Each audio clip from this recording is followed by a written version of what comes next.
In early June 2021, Nigeria came to international attention when it banned Twitter. The move came after the platform deleted a tweet from the country's president that referred to the Biafran War in the 1960s and suggested the government would again resort to force to crack down on resurgent separatist sentiment. So, what exactly is the Biafran independence movement, and why is Nigeria increasingly nervous about it?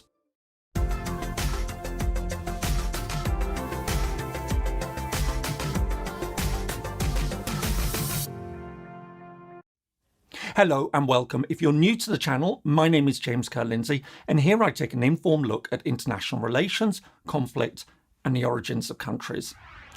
What happens when an attempted secession is defeated? In some cases, the territory is reincorporated and the country forges a new path with little or no further talk of separatism. However, in some instances, while the effort to break away is quashed, resentment may linger and the campaign eventually resurfaces, perhaps even several decades later. One of the most interesting and potentially important examples of a resurgent secessionist movement is the Biafran independence campaign in southeast Nigeria. In the late 1960s, the country fought one of the bloodiest civil wars in modern history to quell the self-proclaimed Republic of Biafra. Over the course of 2.5 years, millions of lives were lost before the breakaway territory was defeated and reincorporated into the Federation. And yet, over 50 years on from those events, pro-independence sentiment is again rising and increasingly poses a risk of a return to serious conflict. So, what's behind the current Biafran independence movement, and just how much of a challenge does it really pose? Nigeria lies in West Africa. With around 200 million inhabitants, it's the continent's most populous country. While it includes numerous ethnic groups, the most significant are the predominantly Muslim Hausa and Fulani in the north, the Christian and Muslim Yoruba in the southwest, and the predominantly Christian Igbo based in the southeast. I've covered much of the background to Biafra and the Biafran War in another video, and so I won't go into a lot of detail about it here. I put a link above and in the description below. However, by way of introduction, the story starts with British colonisation in the 19th century. Initially divided into two distinct colonies, the Muslim-dominated Northern Nigerian Protectorate and the predominantly Christian Southern Nigerian Protectorate, the two were merged in 1914. In 1954, the country was formally constituted as a federation made up of 3 regions roughly aligned with the main ethnic groups. The Hausa and Fulani dominated northern region, the Yoruba dominated western region, and the Igbo dominated eastern region. 4 years later, in 1960, Nigeria officially became independent. However, tensions soon emerged. Following disputed elections, a military coup was launched by southern officers in January 1966 that resulted in the assassination of many of the country's leading political figures, including the popular premier of the northern region. As thousands of ethnic Igbo living in the north were murdered in reprisal attacks, over 1 million others fled south to the safety of the eastern region, in turn prompting calls for the territory to break away. Although a deal on a looser federal arrangement was supposedly reached between the eastern leadership and the federal government in early 1967, the federal government soon appeared to renege on the deal by announcing a plan to divide the country's 3 regions into 12 new parts. Seen as an obvious attempt to undermine the East's power, the region's leader, Colonel Odumegwu Ojukwu, declared independence on the 30th of May 1967. Just under 6 weeks later, the government launched a full-scale invasion to put down the secession. The ensuing war, known as the Biafran War or the Nigerian Civil War, would become a humanitarian catastrophe. As well as those killed in the fighting, it's estimated that between 1 and 3 million people died of hunger as supplies to the breakaway region were cut off. By January 1970, the Nigerian government, supported by key international allies including Britain and the Soviet Union, had defeated the last pockets of resistance. On the 15th of January 1970, the Republic of Biafra ceased to exist.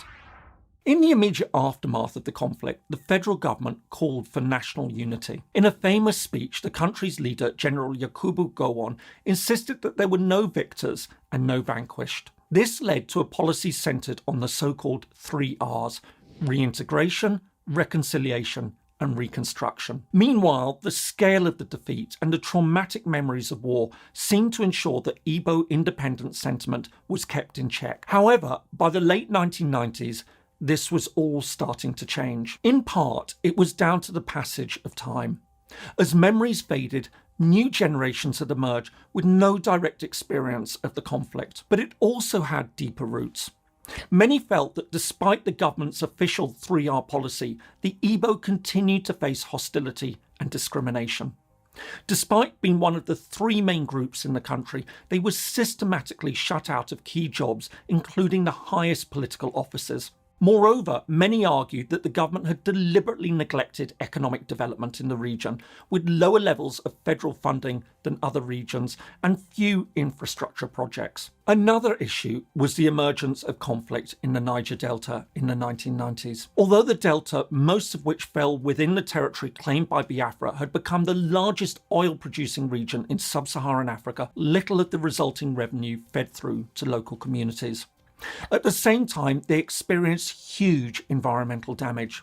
It was this sense of general marginalisation, coupled with the exploitation and repression in the Delta, that appeared to kickstart the revival of a Biafran independence movement.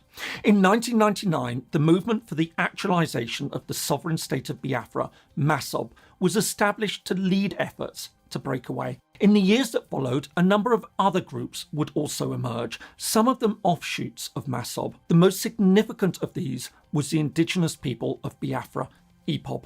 Founded in 2012 by Nnamdi Kanu, a charismatic figure based in Britain, his media outlet, Radio Biafra, has now become a leading voice for the Biafran independence movement.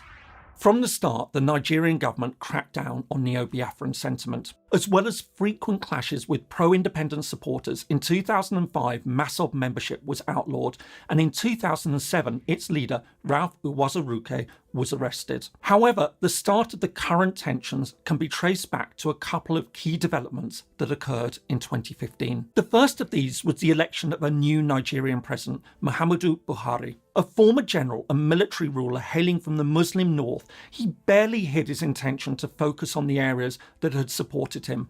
And he also made it clear that he would come down hard on the country's growing number of insurgencies and separatist movements, including pro-Biafran organisations. The second key factor was the arrest of the IPOB leader Nnamdi Kanu during a trip to Nigeria in October 2015. Facing charges of sedition and treason, which carries a death penalty in Nigeria, his supporters took to the streets in a series of protests. These eventually erupted into violence and harsh repression by government forces, including what Amnesty International termed the deliberate use of deadly force. Although Kanu was eventually released on bail in April 2017 and has left Nigeria, this all strengthened IPOB's standing. Later that year, it was officially designated a terrorist organisation by the Nigerian government, although Kanu insisted that it was dedicated to using peaceful means to secure its primary goal of a referendum on Biafran independence. Since then, tensions in the southeast have been driven by yet another crisis,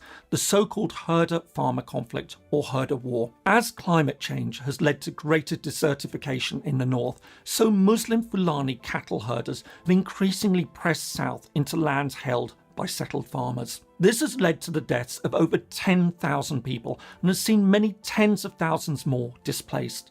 As the herders encroached on Igbo territory, President Buhari, himself a Fulani, has been accused of not doing enough to stop the attacks. Following a series of deadly clashes towards the end of 2020, IPOB announced the establishment of an armed wing, the Eastern Security Network. Although it insists it was done to fend off herder attacks, it's led to further violence with government forces. It was this rising violence that sparked the offending tweet by President Buhari that was later removed and led to Nigeria's decision to ban Twitter. So where does the independence movement now stand? Quite apart from the fierce opposition it faces from the federal government, it also appears to face a number of internal challenges. As is so often the case with independence movements, opinion is divided within the Igbo community. Aside from the apparent differences of approach between MASOB and the now more dominant IPOB, there are other divisions at play. Most notably, while the independence movement seemingly enjoys growing support amongst disaffected youth, the Igbo establishment, especially older members who still remember the war, seem to be far more cautious about, if not wholly opposed to, independence and the secessionist movements. Then there are also practical issues. It's unclear what the boundaries of a Biafran state would be. While some supporters call for the inclusion of all areas claimed by the Biafran state in the 1960s, others want to focus on a core group of Igbo-dominated states in the southeast. This is important as independence is opposed by many non-Igbo who would want to remain a part of Nigeria. However, focusing solely on these smaller areas would leave any Biafran state as a landlocked enclave within Nigeria. It would also leave out most of the key oil-producing areas. But in many ways, this is a debate for a later stage.